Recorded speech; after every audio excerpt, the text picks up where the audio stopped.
Welcome, everyone. Today, Stetson and I are going to be talking about why internet access is so expensive and slow in the USA today. That's like the worst combination you want to hear when talking about internet, Dennis. It sure is. So, Stetson, let's just get right into it. But to start, I want to ask you, do you think getting internet in the US is complicated? I think there is one complicated aspect of it. And I just thought of this now. It's what service providers are available at your new address. So when I moved out to Colorado, our number one concern is what internet options will we have at this location? And to find out if internet's available, right, you actually have to go to different websites and punch in the specific apartment address that you will be living in to figure out.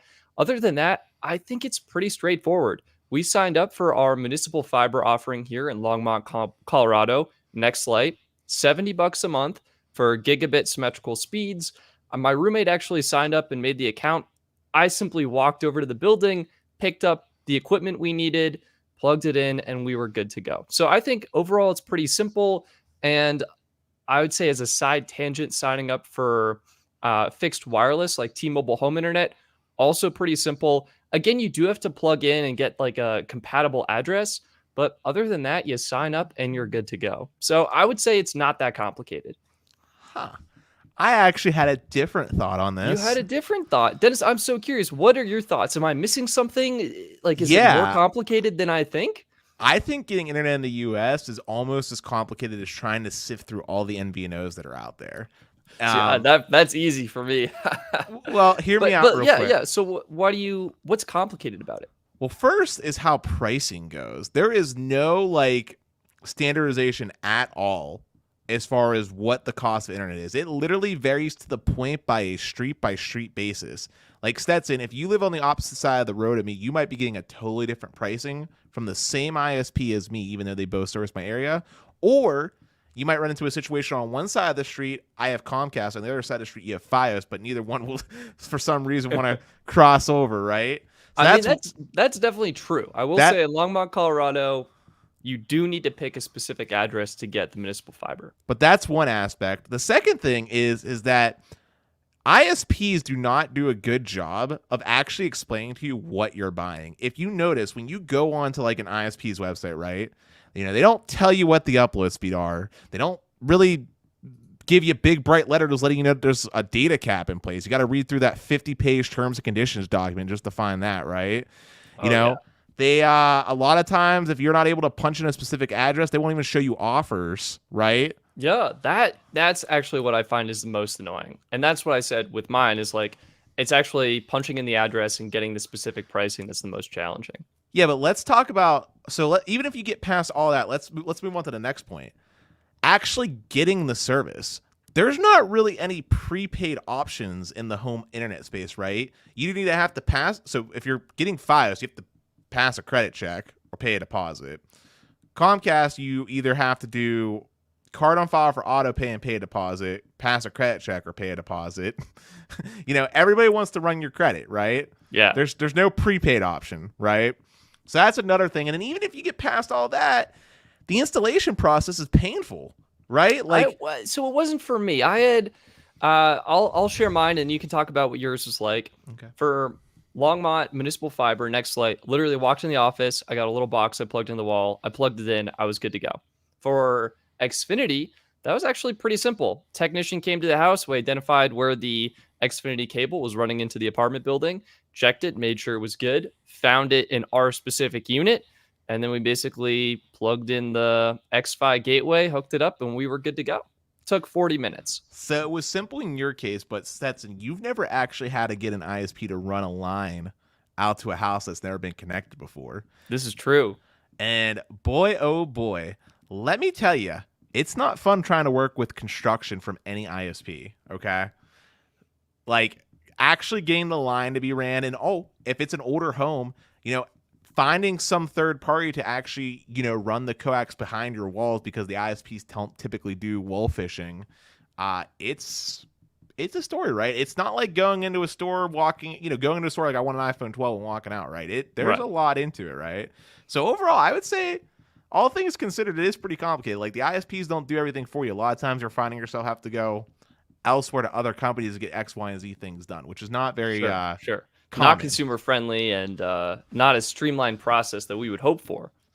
Right. And I should just say, by the way, for everybody that's coming in, because I don't think I've mentioned this, the reason we're doing this is because I want to say it was CNBC posted a video. Yep. And you can actually find that linked in the video description if you're curious to check it out for yourself. Right. And they concluded that it was complicated as well. And they didn't mention all the reasons that I did, but I was just thinking about, like, retroactively looking back on it, if you were someone that maybe moved into the US and didn't know what to expect, it's pretty complicated and pretty painful, But all right, so we had differing opinions. You think it's pretty easy. I think it's complicated. But I still feel like there's room to ask, do you think there's anything that they can do to improve things? Like, do you think I there's think anything there that is can be fixed? so much that they could do to improve things. The number one thing that comes to my mind is just the gateway. Like, you signed up for Verizon Fios. I have a line with Xfinity, and I think by default you're just renting this gateway. We're renting the X-Fi gateway. You're renting this gateway. It's like an extra $15 a month for hardware. And I don't even know if you end up actually paying it off. Like, I'm pretty sure my parents have had internet for years at this point. You never own it. Yeah, you never own it. And why is that the case? Like, you could literally go out and just buy a router modem combo from Best Buy.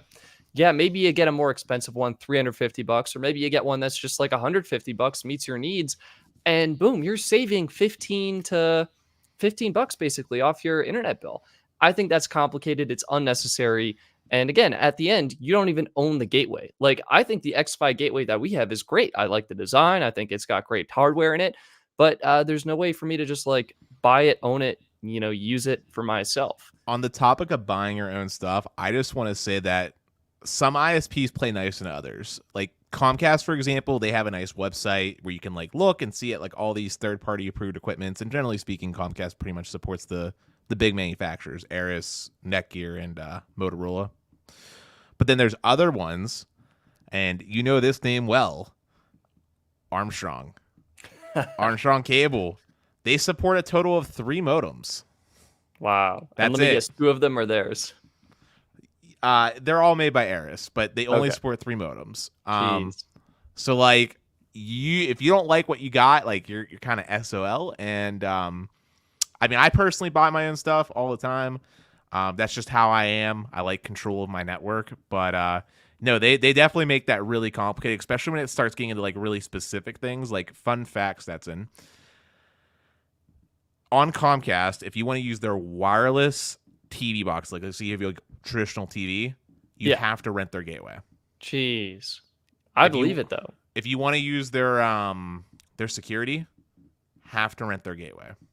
And this is the internet, the wireless internet gateway, because it has specific software features built into it for these other services to work. Actually, what it specifically is that the gateway broadcasts different SSIDs. So there's 2 that are public to your 2.4 gigahertz channel and your 5 gigahertz channel that your device is seeing you connect to. Oh, so it's making other sort of networks. Yeah, and then there's 2 that are hidden for like the Wi-Fi hotspots that we talk about that we all love. Yeah, mine's making one right now. And then there's another 2 that are just like for like specifically communicating with like their equipment, like the wireless TV boxes, and then finally another 2 that's for like home security related stuff. Wow. So it's like broadcasting, like there's like 8 antenna in that thing, even though you can't see it, and it's that kind of makes a little bit more sense to me, and there's a reason for it. I would still love the option to buy that gateway at full price, like own it, be able to use it, which Fios does. Fios does something. They do like that. Okay, cool.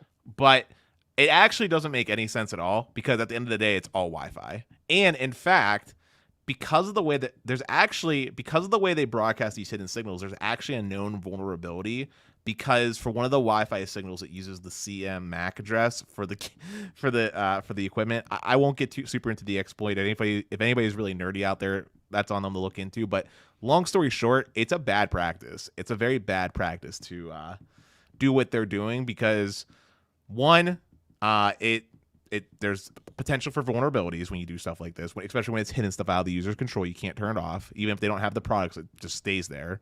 Two, Wi-Fi is a very limited range of spectrum, especially on the 2.4 gigahertz channel, and it causes a whole butt ton of unnecessary congestion and noise in that frequency range.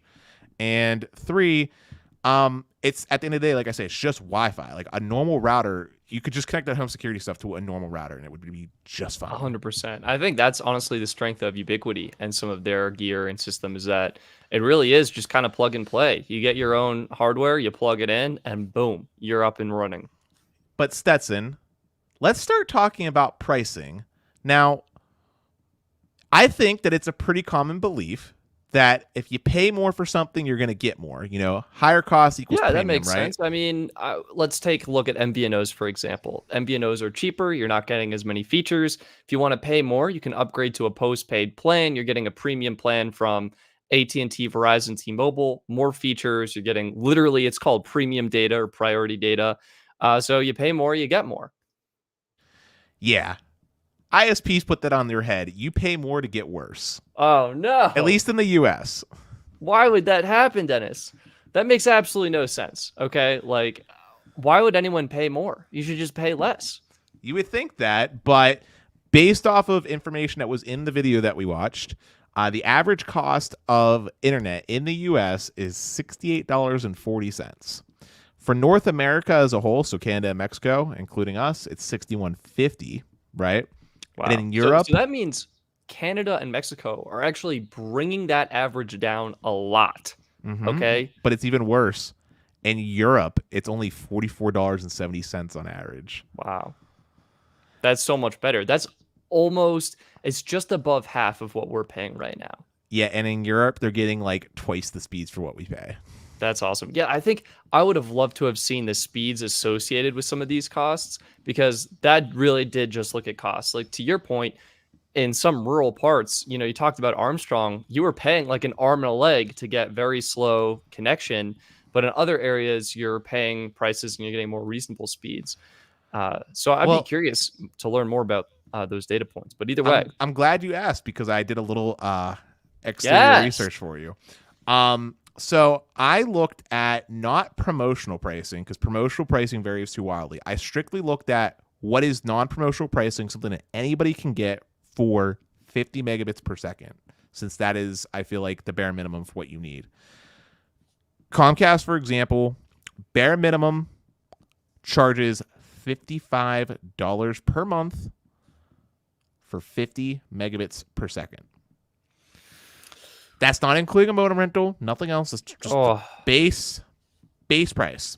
It's a dagger to the heart. It hurts my soul. All right.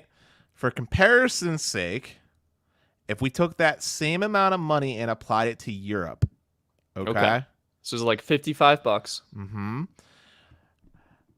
Typically speaking, you can find 200 megabits per second for the equivalent pricing. That's so much better. And there's obviously areas where you can get faster, but Europe is a very big continent. I wouldn't hold you to it to like dive into Germany, Spain, France, the UK. But it seemed pretty ubiquitous that you could get 200 megabits per second for that equivalent pricing. Wow.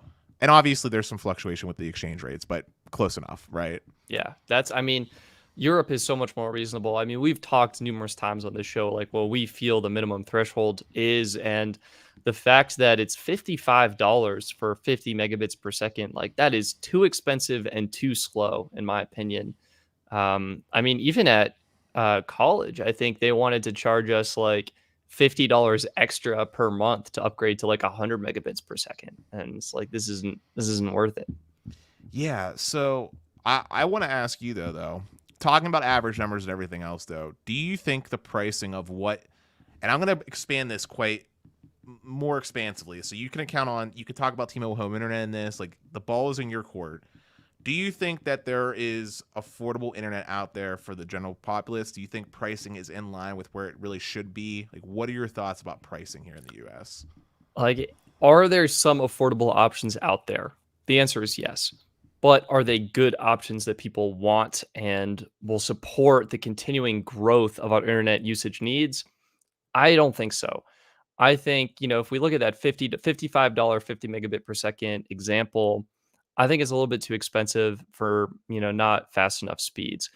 Ideally, I would love to see something. I think $50 would be perfect, and this would include modem, everything. Like $50 flat is what I think is a more reasonable price for, let's say, 100 by 100 connection, or maybe 100 by 50 if you're not going to get that. Like that's what I would like to see as possibly a reasonable target. Like obviously, I'd love it to be lower, but companies need to make money. It's expensive to lay fiber and all those things. So yeah, I mean, there are options out there. I think even on Nextlight, my ISP, like we are on a little bit higher tier option to get gigabit speeds, but we could drop down. My parents' FiOS, they're on like a lower tier plan, but it's still like, I think they're paying $80 a month and only getting like 300 by 300. And maybe that's okay, but to me, it still feels a little expensive. Okay, so we are in totally different worlds then. I feel like prices are dramatically too high. You said $50. You There want needs to lower. way lower. There I think needs to clarify, I think I would like a lower income option that would be like 20 to 30. But I think for like Oh, if I'm you're I'm above lower than a that for low income. really, Yeah. No, if Dennis had his way, this is how things would go, okay? And this would be short-term type stuff. yeah. Government would come in, regulate prices. $10 a month plan for people that are low income, and then entry level plan like that 50 megabits per second, $25 for anybody that wants it. Then after that, charge what you will. That's all well I and see. good. Yeah, so it sounds like you're really focused on the baseline, the entry level, because that's honestly where the problem is. Like if you can There is afford no it, entry level. there is no entry level. Like and companies will charge an arm and a leg, and as we learned, like literally 25% of Americans, so 83.3 million people, only have access to internet through a single broadband provider. So there is no competition. That broadband provider can charge whatever they want, and people have the option to have internet or to not have internet. I And would for argue in today's world, you need internet, job interviews, work, connecting with friends and family, coordinating events. Like it is so profound in my everyday life. I think everyone needs access. and here's the funny part. Well, not funny, but the bad part is that urban and suburban areas you would think would have more competitive pricing, and it's a little bit better like as far as like what you get for that number. But regardless, we're all paying pretty high, and it's even the worst for rural Americans. Most rural Americans, with the same provider, will be paying the same pricing but for less speeds. And the best example of this that I can think of is CenturyLink. CenturyLink does this whole thing for price for life. Their pricing structure doesn't actually change too much based off of area. The only thing that changes is what speed you're going to get for that same equivalent pricing. So, in one place, $50 might get you 100 by 10 because they have like VDSL deployed. But if you're like super rural out, far from the it's not called a head end, it's called something else with DSL, then you might only get 3 megabits per second, but you're paying the same pricing. Same pricing. And 3 megabits per second, by the way, is not something that can support anything of modern day use, period. You can like load up a website slowly. Maybe watch some like really low resolution YouTube. Like 240p. Maybe 480p. 480p. But thank you, D-Slam. Thank you guys for chiming in on that. My knowledge of DSL is not as good as it should be. Yeah, shout out to Shane and Zachary coming in clutch here. But here's the other thing that's wrong with pricing. It's bad enough that it's expensive, but internet is one of the only industries that I know where your bill is not consistent. It literally skyrockets. I mean, let's just take a moment to step back for a second. Could you imagine if your utilities for, say, water was promotional? Like, hey, new customer to the water company, for 2 years, we promise your water bill will be $20 per month with overcharges when you exceed this amount of water of like $1 per gallon or whatever. But after your 2-year period, your pricing is not going to double. It's not going to triple, but quadruple to $100 a month as a base price. Jeez. Because that's what happens. Horrible. Because that's what happens in the internet space with cable, right? Like, for example, Comcast is marketing in my area a promotion for Performance Pro Internet. 200 megabits per second down, 5 up, $30 a month, 1-year contract, 2-year price lock. Sounds good, right? That does sound pretty good. I mean, the 5 up is pretty bad. I'm talking But about the pricing and stuff. yeah, $30 for 200 down, I think is great. All right, cool. Guess what happens to the price after the 2 years? Well, it would stay at 30, right? Dennis, tell me it stays at 30. What do you take a guess of what it increases to, and then I'll tell you what it actually is. Okay. Well, you were saying like quadruple, but I think realistically, I would see them doing like a 50% off promo for 2 years. So maybe it's $60. Oh no. Well, I told you 55 was 50, so let's double that. Or not double it, but a little almost double it. Okay, so if it's not, what did I say, 60, so that means it's probably going to be like maybe $100. $105. Oh my gosh. $105 is what it goes up to after the promo ends. Jeez, that should not be allowed. $105 for 200 megabits per second after the promo ends. Yeah. That is a problem. That's a problem. Yeah. I mean, there's ways to get around it. I'm sure people are wise enough to know you cancel, you do the dance and all that stuff, but it shouldn't be that way. Like that era of this idea of like promos like this, it should be a begone era. Like this should be like not allowed, or like there has to be something, because $105 is not reasonable at all. No, right? No, it's astronomical. I mean, especially for those speeds, if you're paying $105 per month, I would expect symmetrical gigabit, if not 2 gigabit speeds. Even if they manage to give you 10 gigabits per second, it doesn't solve the root problem that you've just priced out someone from being able to afford their internet. I mean, let's think about for a second what the median income is in Pittsburgh, right? Median income in Pittsburgh is somewhere around $55,000, somewhere around that ballpark, okay? Average cost for an apartment, nothing fancy, it's going to be about $950 to $1,000, okay? So you figure a person making $55,000 might have maybe, we'll call it $2,800 spending money per month after taxes are accounted for and everything like that. Sure. If just paying for rent is taking up $1,000 of that, right? Almost half their income, right? And let's just say different utilities, another $200, electric, gas, all that stuff has to happen, right? Yeah, that makes sense. Maybe they got a $50 car payment, insurance. Oh, that adds up. That adds up for sure. Right? You start adding on these things, right? And before you know it, their internet bill is going to literally be the thing between, do I afford internet and can I eat, basically, right? Like it's bad, right? Because it's not like they're living in isolation, right? Like that $105 internet bill has to be paid with their really overly priced postpaid cell phone bill. That's like $200, because most people have postpaid cell phone service, and it's ridiculous, right?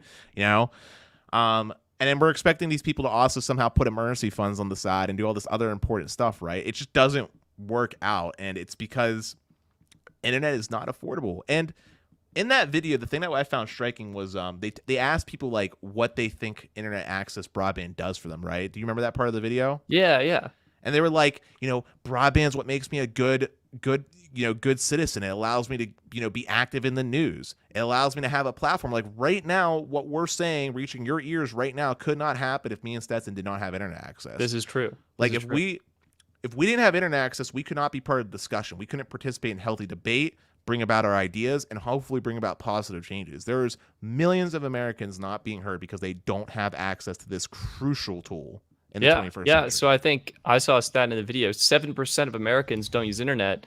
That's 23 million people, right? And there's another interesting statistic kind of relating to this and correlating internet access with economic growth, where if there was a 10% increase in broadband access in 2014, just a 10% increase, that would have led to 875,000 new jobs and over $180 billion of more economic output in 2019. Like my job is literally online. I couldn't imagine doing a job that didn't involve something online, whether you're making a transaction with Square or Shopify, or making online content on Instagram, YouTube, Facebook, other platforms. It's so ingrained in me that, yeah, Dennis, to your point, it opens up so many more opportunities and so much more growth.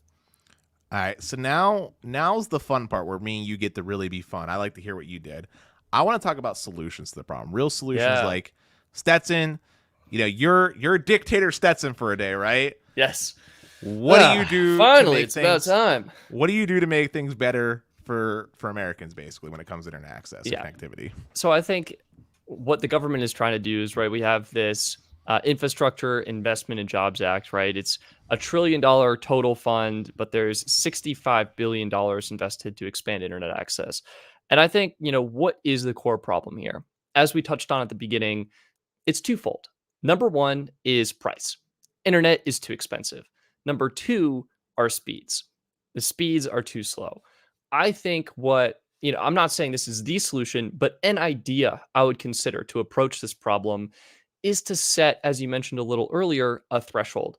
There needs to be a price point that we hit. Maybe it's $25 for symmetrical 50 by 50 megabits per second. Make there be an option. Like, this will work for 90% of people. If you want something faster, then there can be other options and you can get charged an arm and a leg. But there needs to be that core, you can use the internet option. Like, you can drink water option. You can have shelter over your head. You can eat food. There needs to be a single option, I think. So it doesn't have to regulate the whole industry, but setting, I think, a price point so that people can get access. And I think, as you mentioned, something to help lower income individuals as well. I think that's really important. And then I would also consider, I guess I'd be curious to hear your thoughts, but from going on from there, I think there's also like a twofold problem of like, well, how do you expand coverage? And I think deploying fiber, very expensive. And it's almost like a fixed wireless solution could kind of work depending on the scenario. And I think most of Americans who don't have internet are likely living in those rural areas where maybe fixed wireless would be a legitimate option. But yeah, I think it's kind of working something out. Some people I've seen in the chat have commented about Starlink, so maybe working something out with them. I mean, I think their plan right now is it $100 a month? I think it's up there. Yeah, I think it is, actually. You're right. I think it is. And so, like, working with Starlink, like, hey, we're going to subsidize Starlink for these regions or people of this income level, just to provide something that, that works and that's way better. So those are like my kind of ideas right now. What are your thoughts? I mean, obviously there's no one solution, but there are ideas that we can have around this to try and lead us in the right direction. Like, we both want more affordable rates and faster speeds. What are your thoughts? So I think I overthought this more than I needed to, I guess, for the show. But remember earlier, I want to touch on, I think things are complicated right now. Yeah. I think that government needs to step in and emulate what they do in places like Australia, where ISPs need to market like peak speeds, but also have a guaranteed minimum, because there's plenty of instances where people get a speed, but it's not actually what they experience. So there needs to be like, here are the peak speeds, here is the baseline minimum that you're going to get, period. And almost like a nutrition label, when you look at food, like, here's the deets, easy to understand. And here's your cost too. Like, none of this $39.99, but then plus $15 modem. Like, here's like, so transparency when it comes to the pricing, so it's easy to understand and digest, and no more like address blocking when people want to look at stuff. Like, I feel like that's not okay. I also just want to add into your pricing. I think it should be the network operators, the ISPs, that pay the fees, like the E991 fees, the recovery fee, like any fees associated with internet. I don't think should be tacked on to the customer's bill. I think that should be already included in the price. Yeah, I mean, including in the price or not, including the modem rent or something like that in the price, I feel like still giving people the option to buy their own stuff. I mean, 100%. I don't know. I can go either way on it. I can understand why, from a network, like, if I was to put on my engineering hat for a second, in ideal engineering world, everybody has the same equipment because you don't have to account for different firmwares and all types of other BS, right? But like, capitalist Dennis wants to give people control and ownership of like their stuff, right? Like, but I can go either way on that. So that's why I don't want to get too touchy on that. But that's one thing. Second thing is how do we address the pricing issue? So, they talked about, there's the idea of, well, there's two concepts, right? Two minds of thought, right? You can go socialist Dennis model, which is just very strict regulations, or you can rely on the free market and competition. Or you could do some mix of or you could do a mix of the two, right? Yeah. Has the free market worked so far? Well, so far we have the worst of the worst, because basically we don't have a free market, and localized communities are basically or what are keeping these monopolies alive, basically. Yeah. I personally would much rather just have the regulation approach because I think it's what is the most quickest and most effective thing in the short term. So, okay, so as far as addressing prices, what would I do? One is introduce like a low income flat like standardization of costs across ISPs, basically. So regardless of ISP, there will be a low cost option. You'll no longer have this situation where you have like the really good ISP that charges outrageous prices and the really poo-poo ISP also charging outrageous prices. Both of them are going to have a bare bones minimum price point for low income individuals, and it's $10. Gotcha. Then there will be another bare bones cost for anybody. It doesn't require any further verification at like $25, and it'll be like whatever the minimum like FCC broadband determines what broadband is. So, if that's 50 megabits per second, fine, or whatever that number is, right? Then, as far as trying to deconsolidate things and try to get, actual expansion of coverage, like encourage that to happen, I would stop giving money to the conglomerates, the big seven, right? Yeah. And start actually allocating money aside for local municipalities to fund their own fiber projects. Yeah. Right? Those big companies, we've already paid them in spades to run fiber and they didn't do it, and that's on them. Right? So let's do something different. Let's give bids away for these municipal companies to start sprouting up. And if the free market, big guys like Comcast or whatever want to start actually investing in their network and actually deploying fiber and just kill off the dead horse called coax cable, then so be it. And if they win and people still want them, fine. That's the market at play. But let's try to spur on some actual choices here, right? Alternatively as well, if we wanted to really get outside the realm of what would realistically happen in the U.S., I was going to say possibly just have the federal government take ownership of all the ISPs. No longer be private companies. Government owns it all. Yeah. And then just, they can do it. Like they can, merge infrastructures. It'd almost be way easier to some degree. Focus on deploying in areas that actually need it. Yeah, merge the infrastructures, kill off all the DSL areas, right? Like they don't need to exist, and just have one big federal ISP that sets the prices. No data cap, like something along those lines. And then just if other providers want to exist or be like MVNOs, they can lease access for bandwidth off of this like main connection, right? Gotcha, This is never going to happen in the US market, but I would be happy with a solution like that because I think it would be the most effective thing to do. Well, yeah, we just want internet access available to everyone at an affordable price. That's one approach to potentially get there. Yeah, I think that's super interesting. But okay, so we addressed the complication part. We addressed a little bit about how coverage works. I did have one quick question for you. For your $10 plan, would there be speeds for that, or it's just like, hey, every ISP needs to have a plan that's $10 a month? Oh no. There would be a minimum low income. Speed. Yeah, okay, there would be a minimum you would speed. associate it, yeah. So like it would be whatever is the definition of broadband. So if that still stays at 25, then it's 25. But I'd prefer it to be like so 50. Like $25 for 25 by 25 or 25 megabits per second down or whatever, and then for low income that drops to 10. Right. Gotcha. But I would prefer it to be a 50. Like I think that needs to be raised, like that speed. Yeah. But like anywho, now on a side note, we never really talked about what about providers that can't offer that service, right? What about like the DSL providers that aren't investing?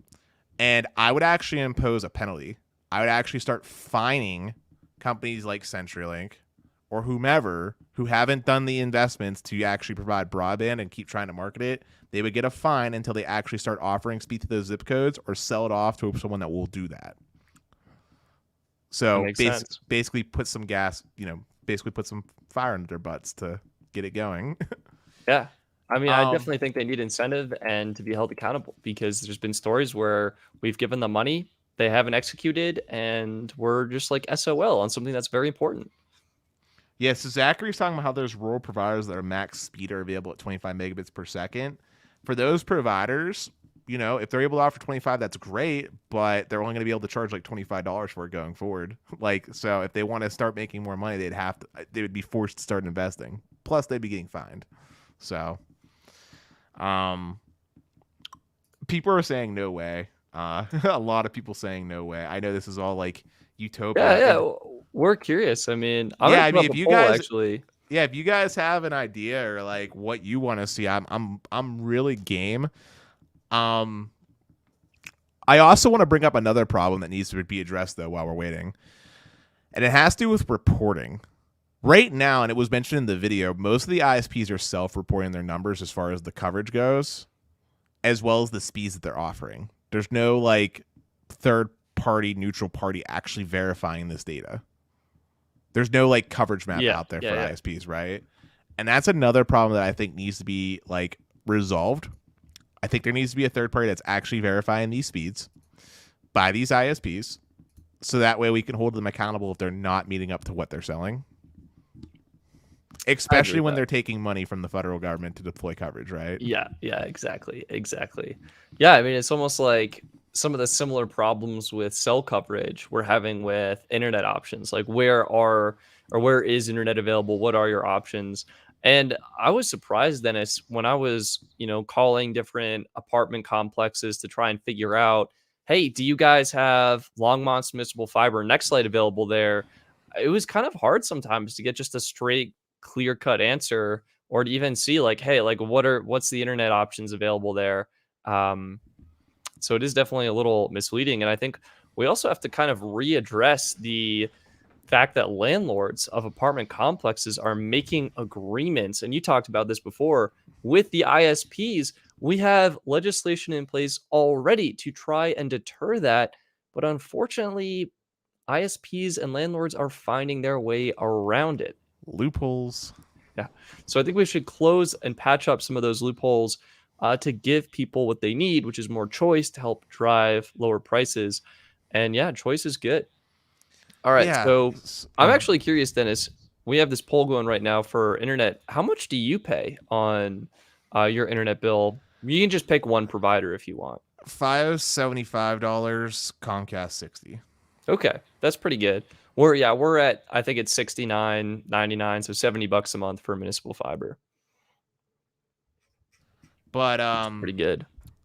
I know we covered a lot, and while this poll's coming, I just want to give a short synopsis in case there's anybody who's joining in late, right? So, short synopsis of what we just talked about. Internet's expensive and slow because basically ISPs have monopolies, poor regulation, etc. Stetson and I think both agree that there should be some minimum floor ceiling put in place when it comes to pricing. As far as expanding service, I think you agreed with me that we should be looking at really funding local options instead of giving more money to the big companies. Yeah, I've been very happy with my municipal fiber, and the video talked about how cities that offer municipal fiber typically offer faster speeds at more affordable rates. So I really do believe it's a great way to provide internet to a city. And did you agree with me as well, by the way, of not allowing these like price hikes from promos, like beyond these rates type of thing?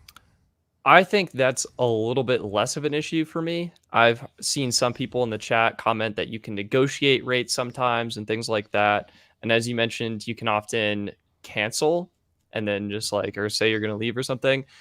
I would love it from a user experience standpoint to be like, hey, this is your monthly rate, like a cell phone bill, and literally everything else out there that doesn't increase like 2 to 3 times what you're paying. But I don't know. I view it. I guess I agree, but it's less of a priority.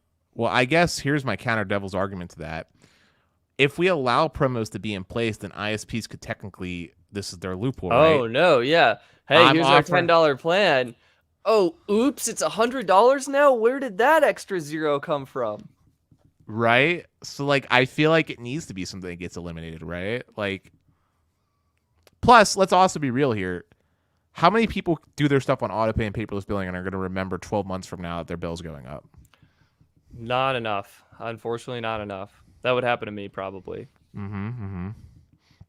But what's the pool? Because I'm not actually looking at the. Oh yeah, if you pull up the live stream, looks like 7% of respondents are paying $0 to $49 per month, 64% paying $50 to $89 per month, and 29% paying $90 or more per month on their internet access. Jesus. Yeah, yeah. So that's really, really expensive.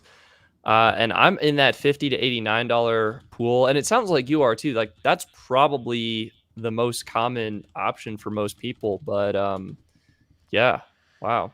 Hey Stetson, um, here's a question: who do you think the most expensive ISP is in the U.S.? My guess would be Comcast with their Gigabit Pro offering because I think you've mentioned it's like $300 a month or something like that. Yeah, but that's not really like a residential. Like that's not like a Okay. real.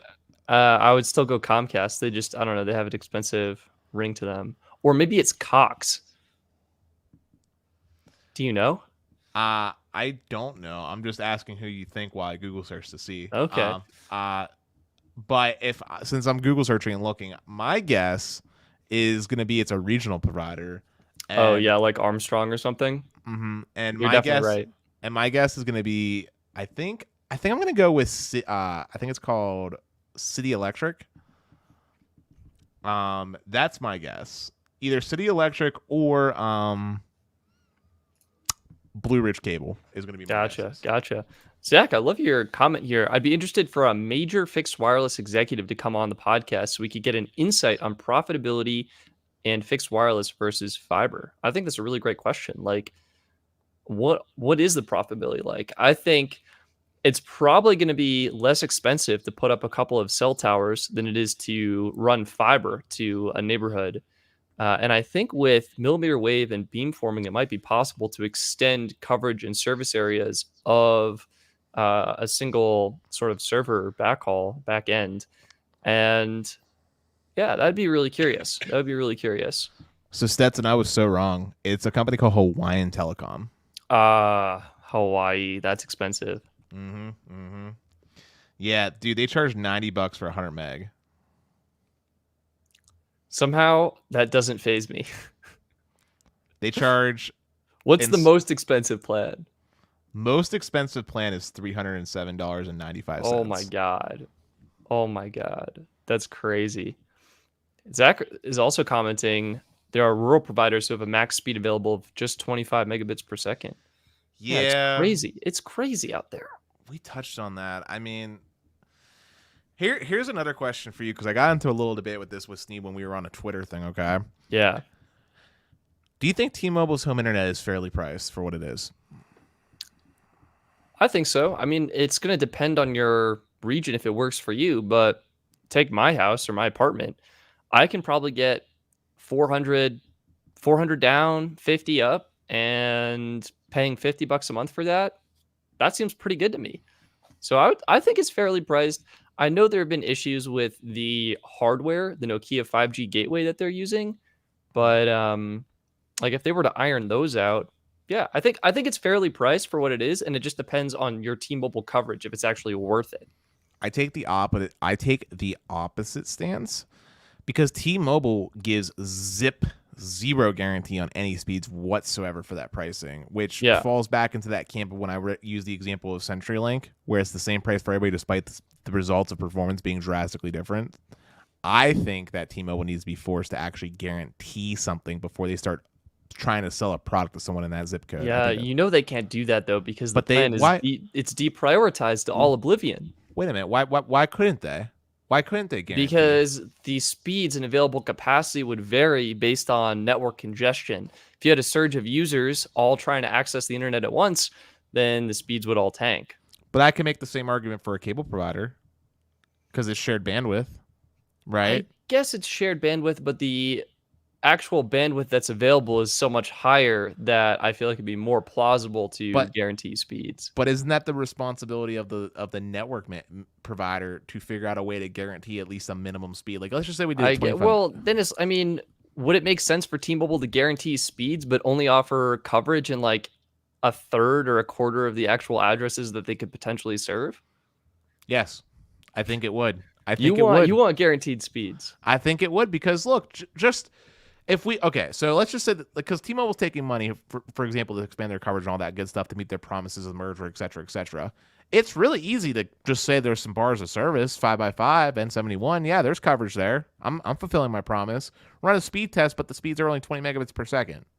Yeah. Yeah, you didn't change anything. You offered an option that is as fast as DSL in that person's life. You did not fulfill the goal, which is why I think there's a need for a guaranteed minimum speed. It doesn't have to be crazy high. I'm not saying it has to be 100 meg, but there should be something in place that it's a guarantee before they just go willy-nilly selling it. And I will also just say, as far as pricing goes, I don't think T-Mobile is helping to lower the cost of anything either. $50. Now I am going to talk about promos because this is important. $50 is more expensive than what Comcast is charging for 200 meg. I just told you the example of the $30 plan, 200 megabits per second. Fios is running a similar promo right now for 200 megabits per second at $35. T-Mobile is more expensive than both of them, right? Yeah, but then after 2 years, you're getting charged an arm and a leg. Right, but I mean, there's nothing saying that T-Mobile's going to honor their price either, right? Like, they could raise. I mean, they could, but I don't think they would do it for existing customers. I think it would just be for new customers. Didn't they raise it to $60 there for a little bit? Yeah, but I'm pretty sure that was just for new customers. Mm-hmm. Yeah, I mean, these are true points. I'm just saying they're not really lowering the cost for anybody. Like, I disagree. I think the people who would be interested in T-Mobile home internet, like, we would get it and it'd be $50 and that would lower my bill. I think for people who are in rural America or rural locations with no options that are paying $70, $80, $105 a month for, something that's pretty slow, I think it's a viable alternative, 100%. I mean, I think Zachary, right? You were commenting that I think one of his family members switched and went from like a 3 megabit megabit per second connection to getting better speeds on T-Mobile.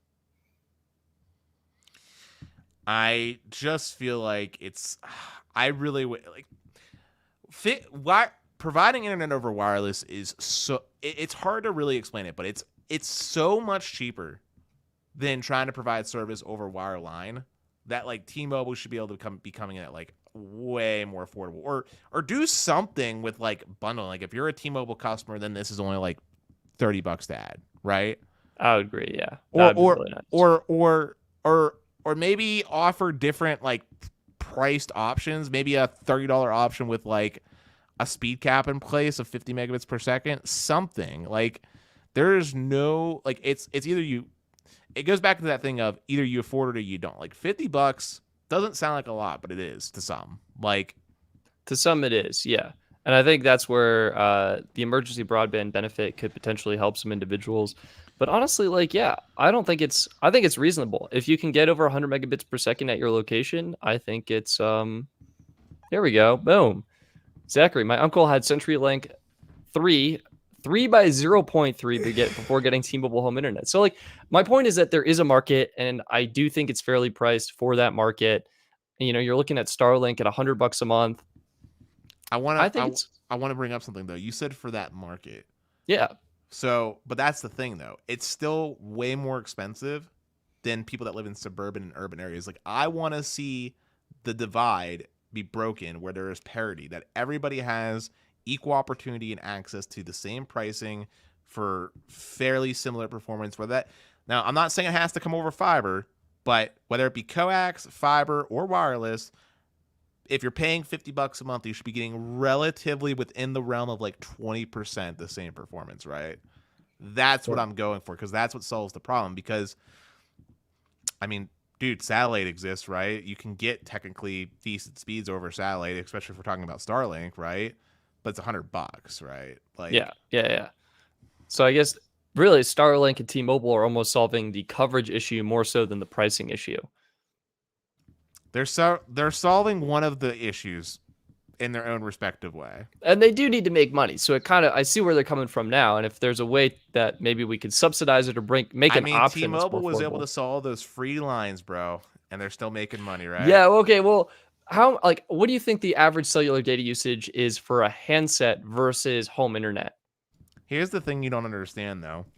Whether someone uses a gigabyte or 10 terabytes, if the person owns their network, it makes no difference in the cost. The cost is the upfront cost of deploying the fiber. Whether someone uses it or not isn't going to impact their bottom line in any meaningful way, unless we start talking about peering agreements and where the traffic ends up going. But it's such a negligible amount. Like, you got to understand, Stetson, like, a gig of data is like 0.00000001 of a penny. Like, it is that type of like low cost to the ISP in the grand scheme of things that like it doesn't matter. Like what matters more is when people are using their data, right? Because if everybody tries to hop on at 12 o'clock and use their internet at the very same time, then you got congestion.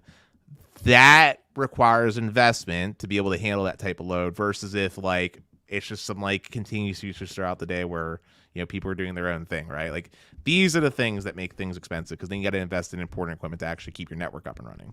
Yeah. So I think we're getting there. We're making some progress, and I think Starlink is awesome with what it's doing. And yeah, Zach brings up kind of what I was saying. Like they do need to make money to some degree. Starlink is the one area where I can understand the justified cost because it's very expensive to send satellites up into space. That's one area. The fixed wireless is what you're saying is like that should be cheaper. Yeah, T-Mobile doesn't have an excuse. Like those cell towers are out there regardless, right? Like they already put the money out there, right?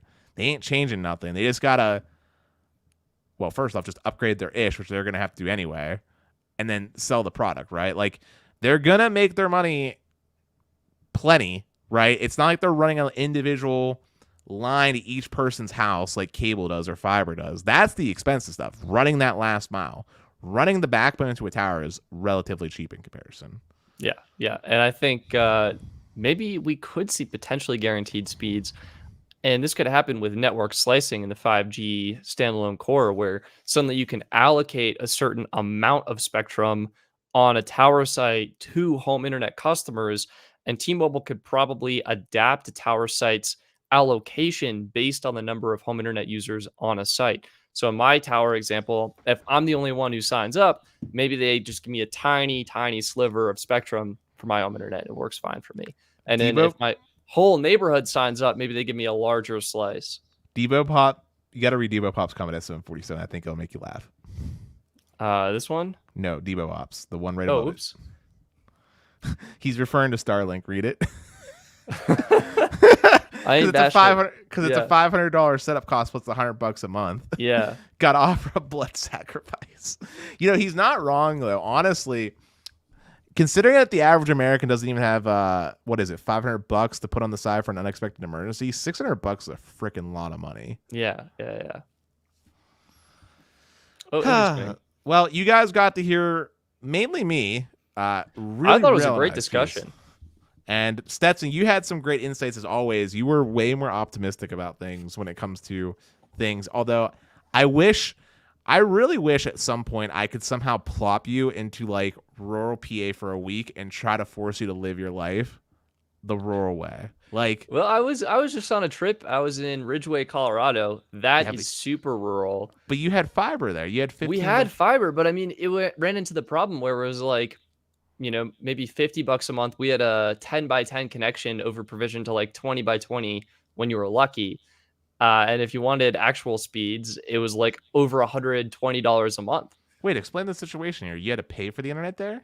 Well, I mean, it was the Airbnb like hosts, like they're paying, right? But they're not going to pay that much because they're not using the internet, and people probably have low expectations.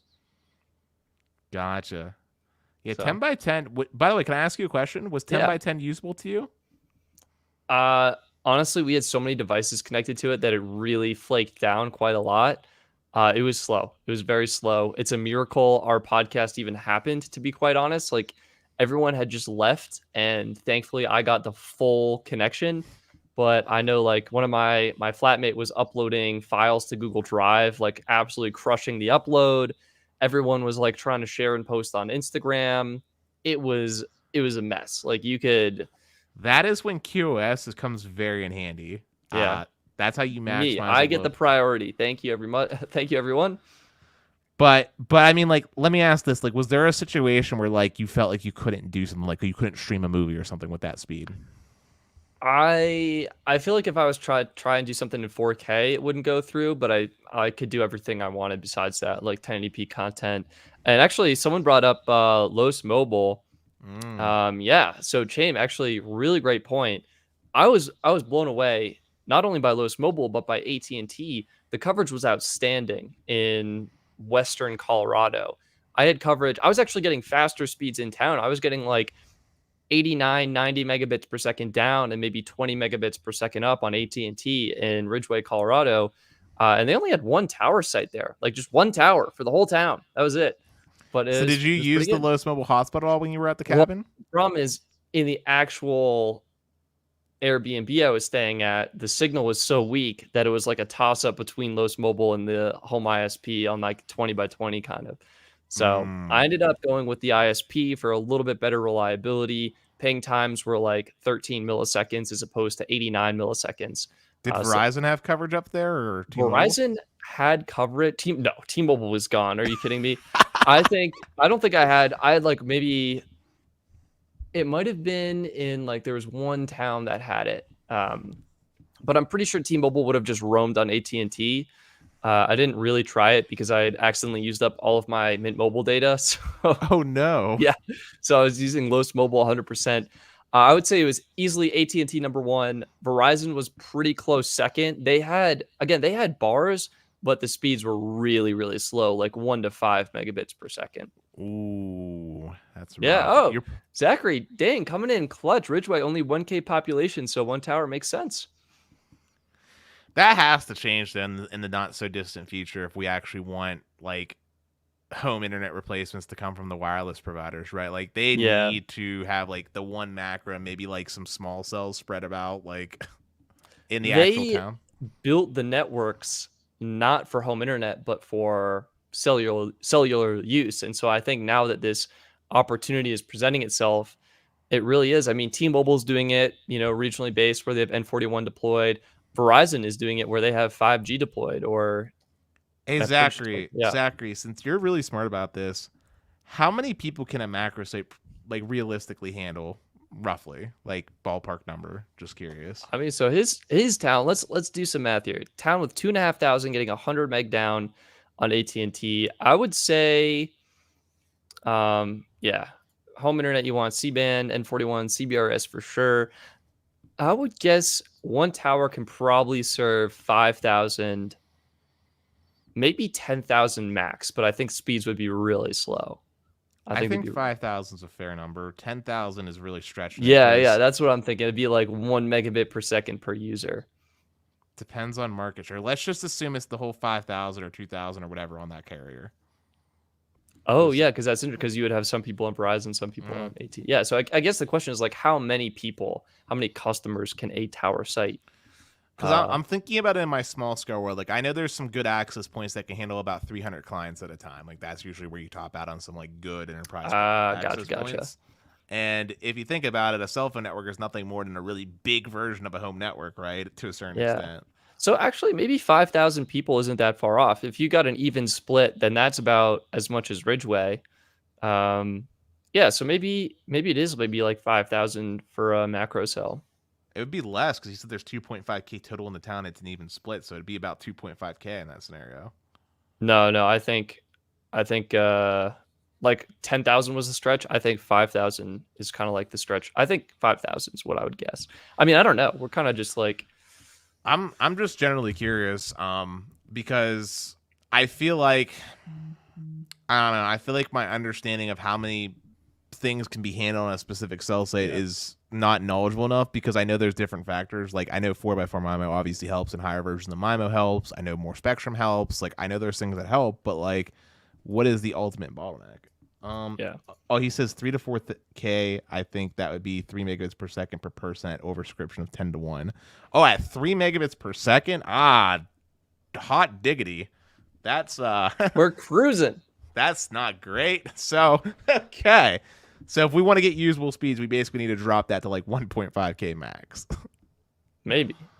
I mean, he would be at like, 700. No, he'd be at 1.25K and they're getting 100 meg down. So I think you could do, I think it kind of depends like what the tower has deployed on it, etc. But and I do want to mention, Dennis, T-Mobile home internet, one plan, one rate. They say no price hikes, no annual service contract, no hidden costs. So I do appreciate they can say whatever they want, but I mean, yeah, I guess it's kind of true. Like they could do whatever. I mean, I'll give a great example. Let's look at Netflix on us. I know it's a small ancillary benefit. I know T-Mobile doesn't own Netflix, but Netflix on us went from being free and included to pay $2, pay $3. Well, Netflix itself increased the cost. I know, but I mean, that wasn't part of the original deal with the original plan, right? With the old OnePlus plans, right? Yeah, I guess. I guess. Well, I mean, they included Netflix at this price, and they include it. So Right, but that wasn't the wording at first. And in the same, yeah, I'll give a better example, right? Here's a better example that you can't refute me on. T-Mobile One Plus, or excuse me, T-Mobile Simple Choice Unlimited didn't have a one of the unlimited plans at one point didn't have a soft cap. I don't know if it was Simple Choice, but it was probably before Simple Choice. Actually, now that I think about it, yeah. did not have a soft cap in place. It was truly unlimited. Then a soft cap got imposed, and then if we talk about like T-Mobile One Plus, for example, when T-Mobile One Plus was released, it was 22 gigabytes per 22 gigabytes was the soft cap, but they made it 50, which was great. I mean, that's a positive change, but it's still a change. But there was other caveats that got changed too with it. Like they had unlimited roaming in Canada and Mexico for LTSPs, but then they put a 5 gigabyte cap because there was people living down in like Yeah, Canada. I feel like that's different. I'm not saying the plan won't change. I'm saying the price won't change. Like I believe the price. Like has Magenta changed in price? No. Has Magenta Max changed in price? No.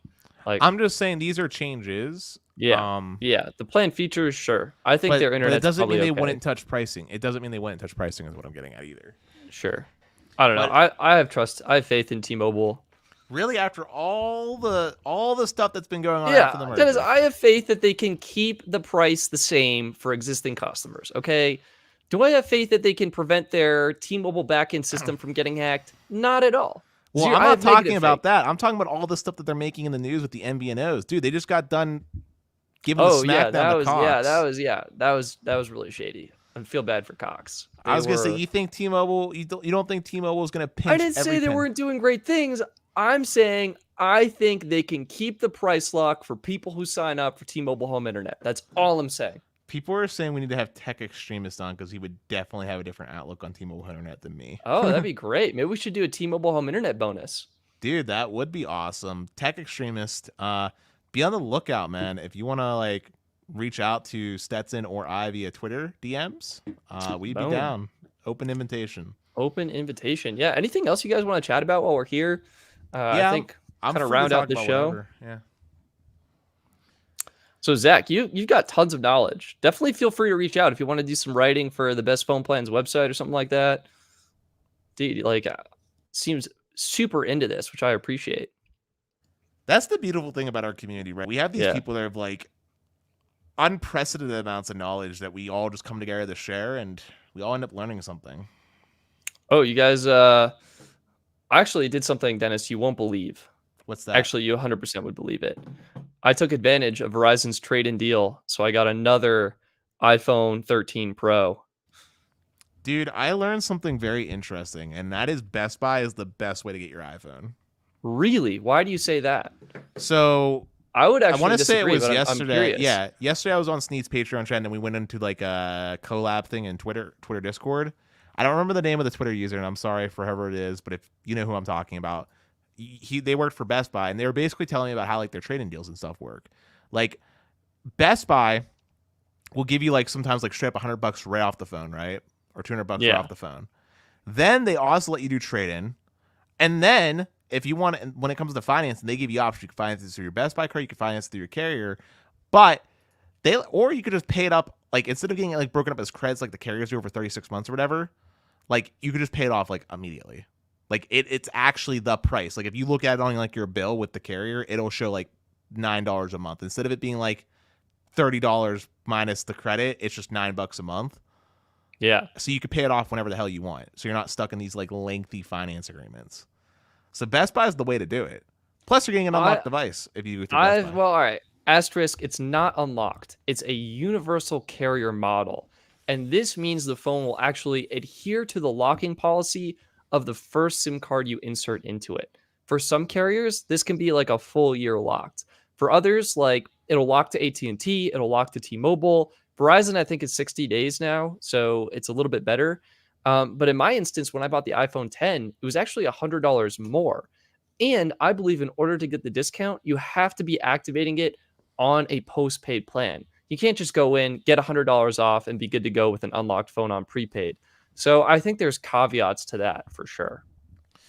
I just know I like it because you're not stuck in a really long 30-month whatever financing agreement. You have the opportunity to actually pay it off, which is nice. Yeah. And I guess you would do like a trade in through Best Buy, so you'd get like, I don't know, $400 for some Ford and something like that. But people, Chime wants us to bring up Los. Bring up Los. He has to sing and say about T-Mobile. Something to say. Yeah. I've heard rumors.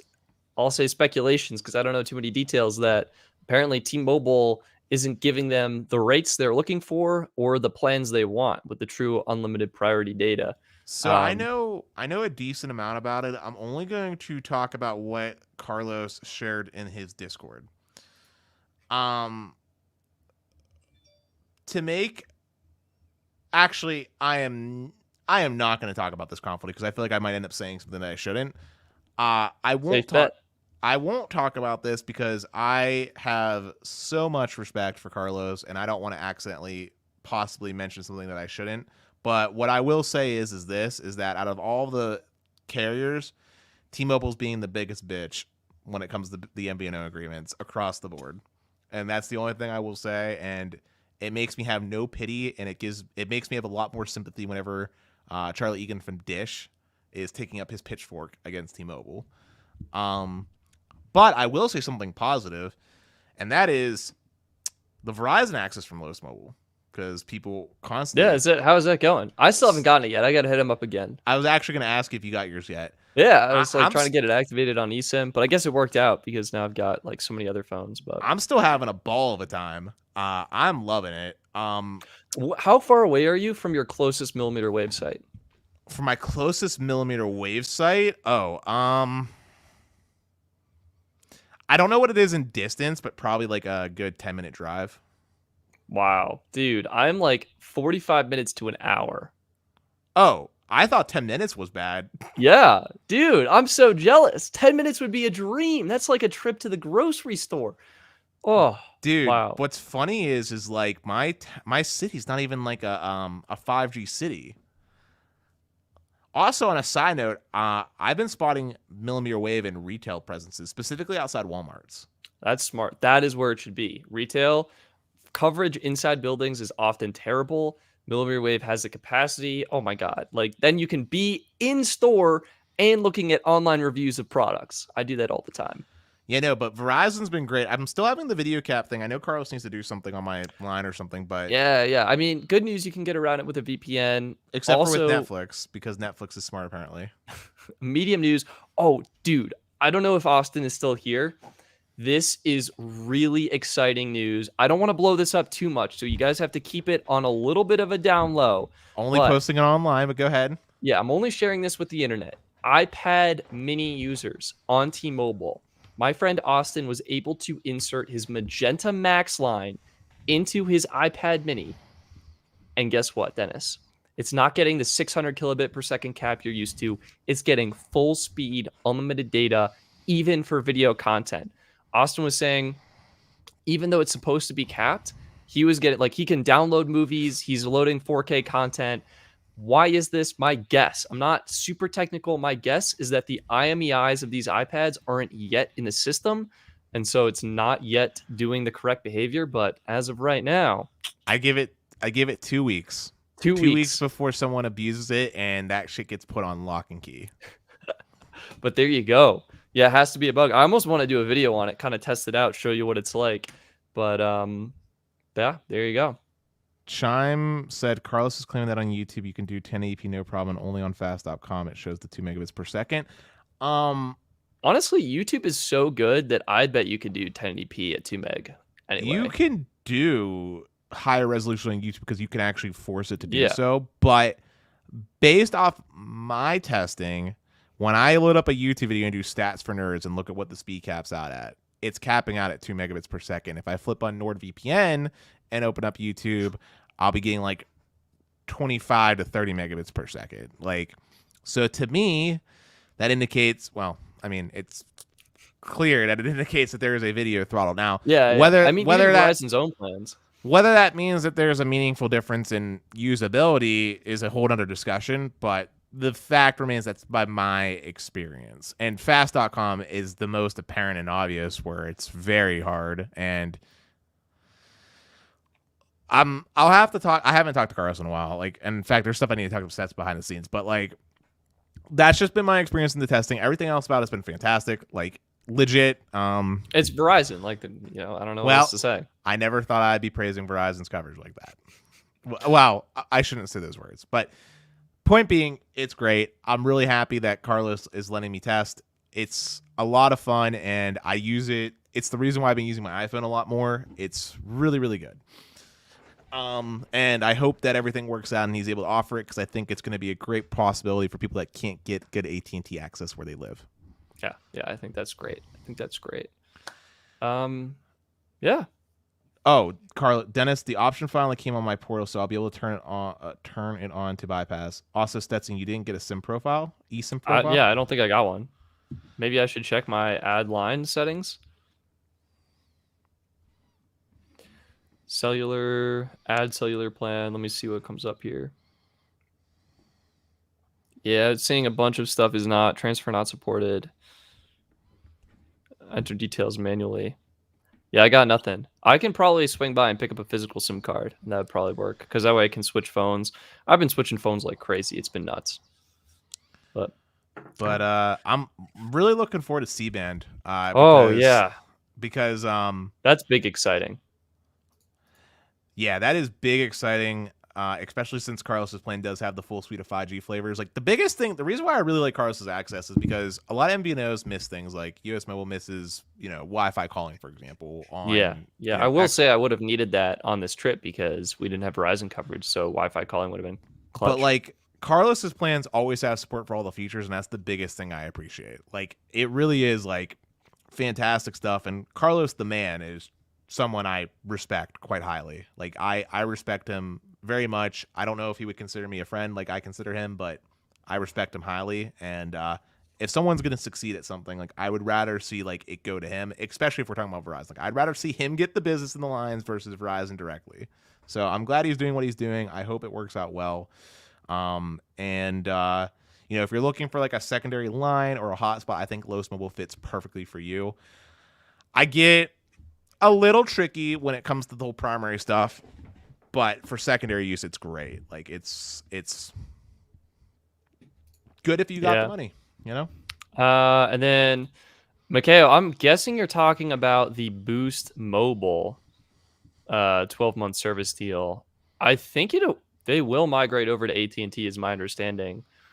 Like, and when they do, that will be good for Boost. Yeah, I would hold off on signing out. Like, don't sign up for something on the promise of future features or improvements. Sign up for what it delivers today.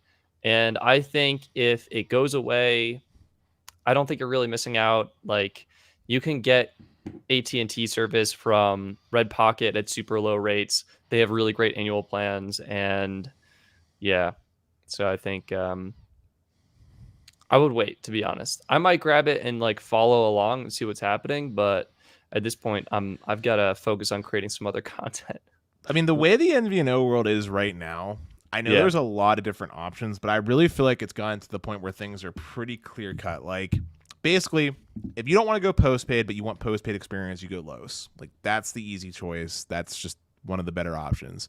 But if you're not someone that cares necessarily about priority data or what have you, you just want a really good overall experience that's well developed and fleshed out, US Mobile is probably the one that reigns supreme, closely followed up by Mint Mobile. It's a two-way tie, but I give the slight edge to US Mobile just for the fact that, like, when it comes to securing your account online, for example, they give you way more options for two-factor authentication, whereas Mint Mobile only has SMS verification, which is inherently full of problems as a security method. And then if we're talking about like super duper low cost, I think Red Pocket dominates that space, especially with the promo. Red Pocket's like it's cheap and it gets the job done, and I should really work on my review of them so I can stop giving them money. But yeah. Wait, Carlos is working with a firm in Corona to help financing of phones. This is very interesting. I don't know, Carlos. I think phones are probably where business gets tricky. Yeah, so I wish you the best in that venture, but I'm gonna be honest. I would stay clear of that, to be honest. Unless you know something I don't think there's money really to be made on phone sales, and God, it's a nightmare trying to collect people's money if they don't pay you for stuff like that. You know what I mean? Like, just I Yeah, mean, like, yeah. but hey, Carlos, that is great. Do what you got to do, especially if you're able to help qualify lower people. But I'd be careful in that space. We want you to succeed, and we're afraid of phones because, I mean, I'll just share like Mint Mobile. If you go on their subreddit, they were trying to fulfill orders through. There's a phone provider, and it's Quality One Wireless. They provide phones for maybe 90% of MVNOs out there. They do the financing through a firm, and sometimes logistics of those have just been disasters. Phones not being shipped, not being delivered, lost in shipping. And then it's like, well, who's responsible for this? And it's caused a lot of headaches, I think, for like Mint Mobile support and other carriers who have been using them. So I definitely wish you the best, Carlos. I know, unfortunately, Dennis, like in the United States, like why do people sign up for a carrier? Often it's to get the phone. Like people, oh, I want a new phone. Oh, boom, I'll switch plans and get a new phone at the same time. And I think the real strat is to buy the unlocked device, take it wherever you want, so you have that flexibility. So, Hey, real quick, are you gonna watch the Pixel 6 event? yeah, that's in I think 2 weeks or 1 week, so it's next week. Mm-hmm. Yeah, I'm big excited for that. You gonna get a Pixel 6? Yeah, 100%, 100%. Really? Yeah. Oh, I'm yeah. I'm proud of you. Okay. Well, I Because mean, Dennis, you gotta be open to everything, but the cameras I'm anticipating are going to be awesome. And of course, at this point, we got to do a speed test. We've got Pixel 4a, 5, 5a, and 6 head to head to head. See what hold it's up. like. On the topic of speed test, by the way, did you get your T-Mobile home internet to do the home ISP speed test thing? I have not gotten T-Mobile home internet yet. Are you gonna still do that? I'm 100% still going to do that. And what's going on with the Comcast connection since the upload basically makes it useless to you? Is it just Yeah, I pretty much actually we were using it last night to stream a movie and it was stuttering. The movie would actually pause.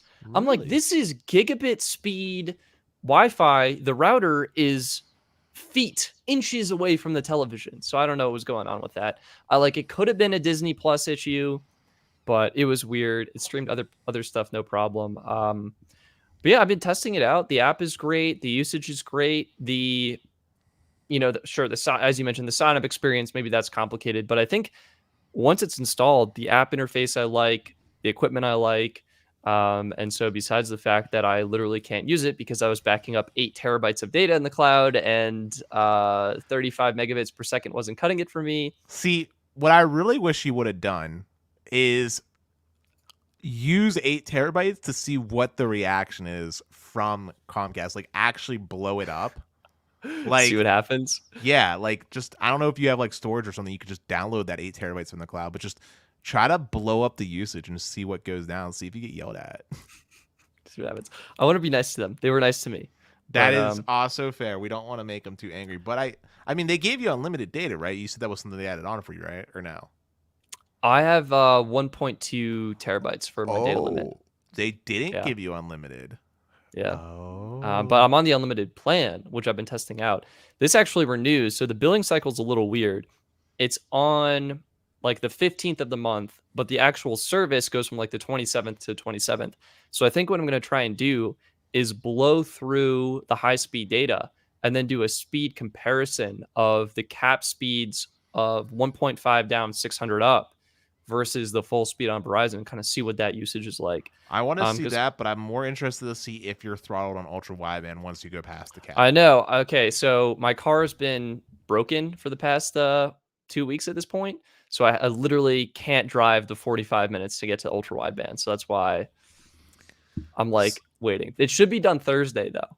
So have you, when you're doing your network testing, are you just leaving Wi-Fi on so it can connect to the hotspots whenever? Or are you? Yeah. I mean, I'm using it how a normal person would use it. I was actually having trouble, so this is kind of interesting.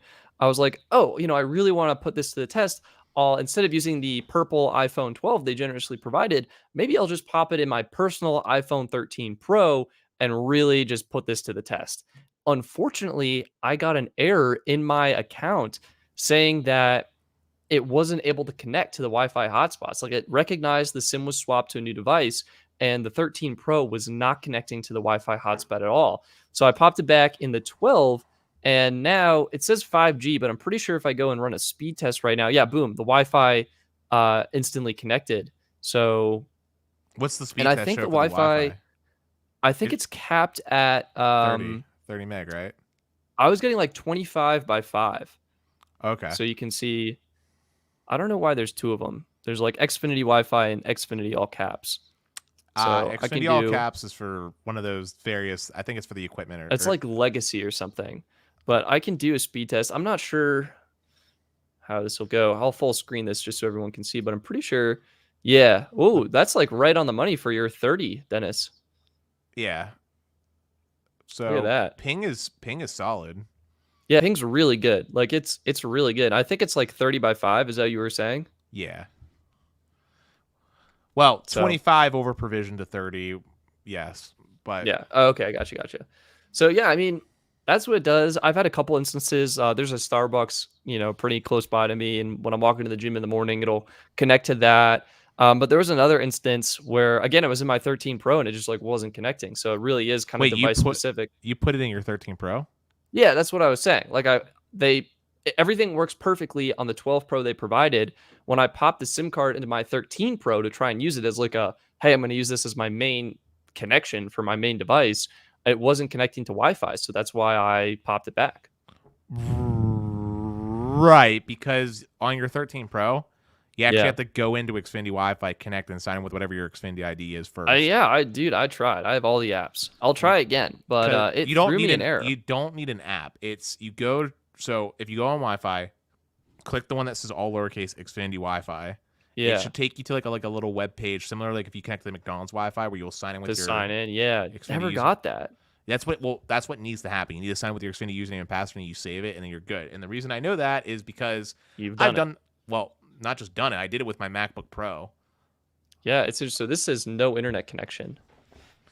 And if I go to Safari and try and load something up, like it doesn't even give me that option. Yes, Sneed. My beard is coming back. I just shaved it because it got in the way, and it's very quickly coming back. It'll be here for the holidays, so I'll look like Santa Claus by then.